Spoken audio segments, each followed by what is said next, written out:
Hello students, बघा आज आपण न्यू चॅप्टर सुरू करणार आहे ज्याचं नाव आहे मटेरियल वी यूज, म्हणजे पदार्थ जे आपल्या वापरातले असतात ते.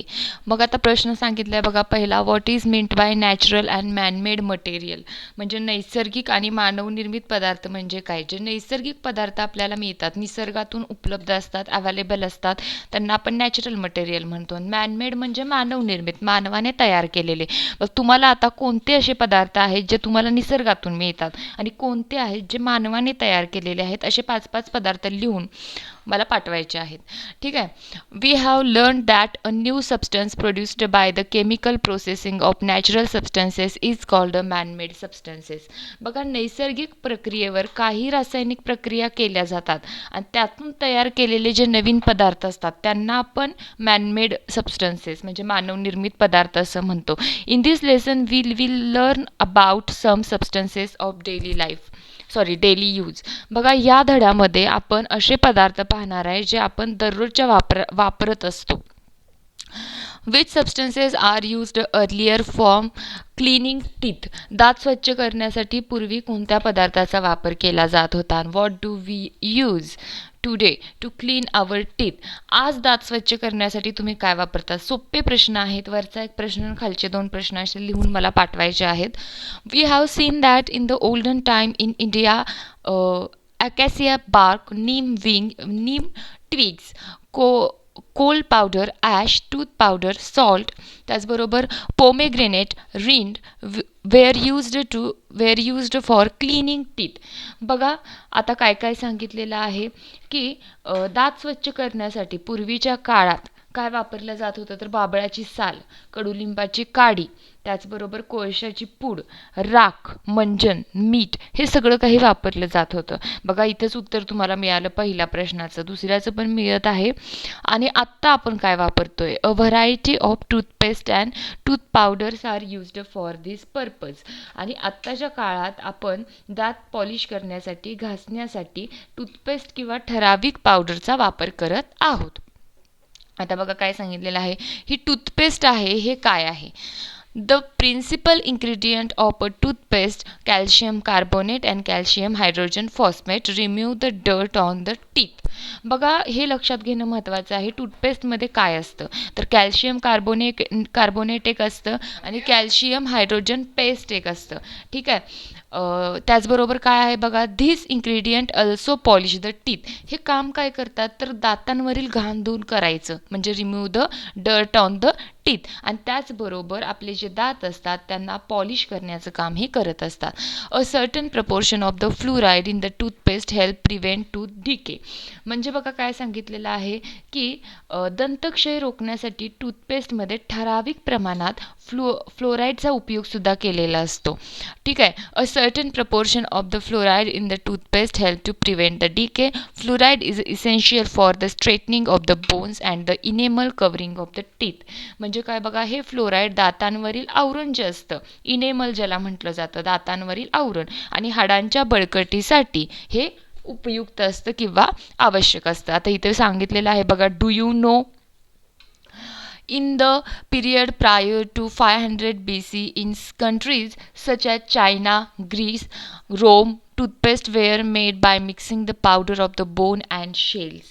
बघा काय सांगितलंय, इसवी सन पूर्व 500 वर्षापूर्वी काय सांगितलेलं आहे. चीन, ग्रीस, रोम या देशांमध्ये हाडे, शिंपले यांचा चुरा मिसळून टूथपेस्ट तयार केली जात होती. Toothpaste of which soap was the ingredient came into use in the 19th centuries. 19व्या शतकापासून टूथपेस्ट वापरायला सुरुवात झालेली आहे. Later toothpaste was made using a chalklike material. आणि त्यानंतर खडूसदृश्य वस्तू असलेल्या त्या वापरून टूथपेस्ट तयार केली गेली. The first commercial toothpaste was made by the Colgate company in the New York city in the 1873. बघा, जगातील पहिली व्यावसायिक टूथपेस्ट ही कोलगेट कंपनीने न्यूयॉर्क शहरात 1873 साली तयार केली. ठीक आहे.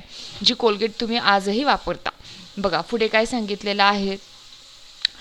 मग आता बघा काय विचारलेलं आहे. पुढचा जो मुद्दा आहे तो आहे डिटर्जंट, अपमार्जके ज्याला आपण म्हणतोय.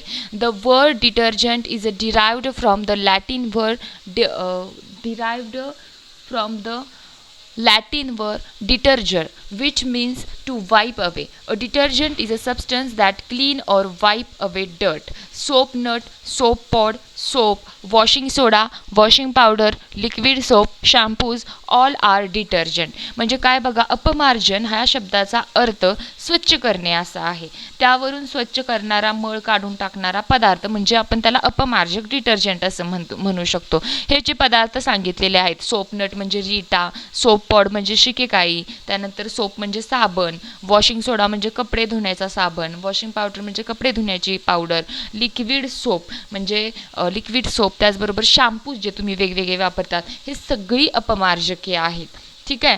आता बघा खाली तुम्हाला एक सांगितलेलं आहे की ॲपरॅटस सांगितलेली आहेत की a clean glass bottle, water, oil and detergent. म्हणजे काचेची स्वच्छ बाटली घ्या, पाणी घ्या, तेल घ्या, अपमार्जक घ्या. काय करायचं आहे, take some water in the clean glass bottle. एका स्वच्छ काचेच्या बॉटलमध्ये पाणी घ्या. ॲड सम ऑइल, त्याच्यामध्ये थोडंसं तेलाचा थर तरंगेल असा टाका. The layer of the oil will float on the water, तो तेलाचा थर वर तरंगणार आहे. शेक द बॉटल विगरसली, ती बॉटल खालीवर अशी काय करा, शेक करा, हलवा. After some time when the liquid in the bottle settle, the oil will again been the floating on the water. काय होणार आहे की ज्या वेळेला आता अपमार्जकाच्या द्रावणाचे थोडे थेंब वरील मिश्रणात टाका. बाटली वेगात हलवायची आहे. पाणी व तेल हे एकजीव झालेलं व मिश्रणाचा रंग दुधाळ झालेला तुम्हाला दिसेल. ठीक आहे. बघा असे का झालेले आहे. Why does this happen? The molecule of detergent are long and properties of its two end are different. अपमार्जक जे असतात त्याचे रेणू हे लांबीचे असतात आणि दोन्ही टोकांचे जे गुणधर्म असतात ते वेगवेगळे असतात. A molecule of detergent hold on the water molecule at one end and oil molecule at other end. तो मोलिक्यूल जो आहे, रेणू जो आहे, तो काय करतो, एका टोकाला पाण्याच्या थेंबाला धरून ठेवतो आणि दुसऱ्या टोकाला ऑइलच्या मोलिक्यूलला धरून ठेवतो. As a result the molecule of the oil mix with the water. आणि ह्याचा रिझल्ट काय होतो की ते दोन्ही एकमेकांबरोबर पाणी आणि तेल मिक्स होतात. This is how soap act when we wash our self of our soiled clothes. काय होतात, आपली मळकट कपडे, शरीर धुताना साबणाची अशीच क्रिया घडत असते. Our body and clothes become oily for vigorous reasons such as applying gel or cream, soiling our hair. आपण डोक्याला तेल लावतो, त्याचबरोबर स्किनला आपण काही जेल्स लावतो, जसं बॉडी लोशन लावतो. हे ना आपली स्किन ऑइली झालेली असते आणि त्यानं आपली कपडेसुद्धा ऑइली होतात. ठीक आहे. The oily layer stick fast to the criss crossing thread of the material of our cloth. कपड्यांवरील उभ्या आडव्या धाग्यांमध्ये हा तेलकट थर काय होतो, चिकटून बसतो. ठीक आहे. Soap is a used for removing it. आणि आपण साबण हे स्वच्छ करण्यासाठी वापरतो. Due to the property of holding on the both oil and water, soap water spread easily on many type of the surfaces. मग काय होतं की पाणी व तेल दोघांनाही पकडून ठेवण्याच्या गुणधर्मामुळे साबण मिसळलेले पाणी अनेक प्रकारच्या पृष्ठभागावर काय होतं, सहज मिसळलं जातं. The property of the substances of spreading on the surface is called the surface activity. आणि सरफेस ॲक्टिव्हिटी कशाला म्हटलं जातं, ही जी सबस्टन्सची प्रॉपर्टी आहे की एखाद्या पृष्ठभागावर सहज पसरणे, त्याला आपण सरफेस ॲक्टिव्हिटी असं म्हणत आहोत. म्हणजे पृष्ठ सक्रियता असं आपण त्याला म्हणतोय. And the substance is a said to be surfactant. म्हणजे काय, पृष्ठ सक्रिय असं आपण त्याला म्हणणार आहोत. Detergent are surface active. One side of the surface activity is a lather formation. बघा अपमार्जके जी आहेत, डिटर्जंट हे आहेत सरफेस ॲक्टिव्ह आहेत, म्हणजे पृष्ठ सक्रिय आहेत. आणि काय सांगितलेलं आहे की पृष्ठ सक्रियतेचा एक परिणाम म्हणजे त्याला फेस येतो, लॅदर फॉर्मेशन असं आपण त्याला म्हणतोय. बघा आजचा आपण अर्धा भाग बघितलेला आहे, राहिलेला अर्धा भाग उद्या बघायचा आहे. आजच्या भागात जर काही शंका असेल तर नक्की विचारा. थँक्यू. सांगितलेले सगळे प्रश्न सोडवून मला माझ्या नंबरवर पाठवून द्या. थँक्यू.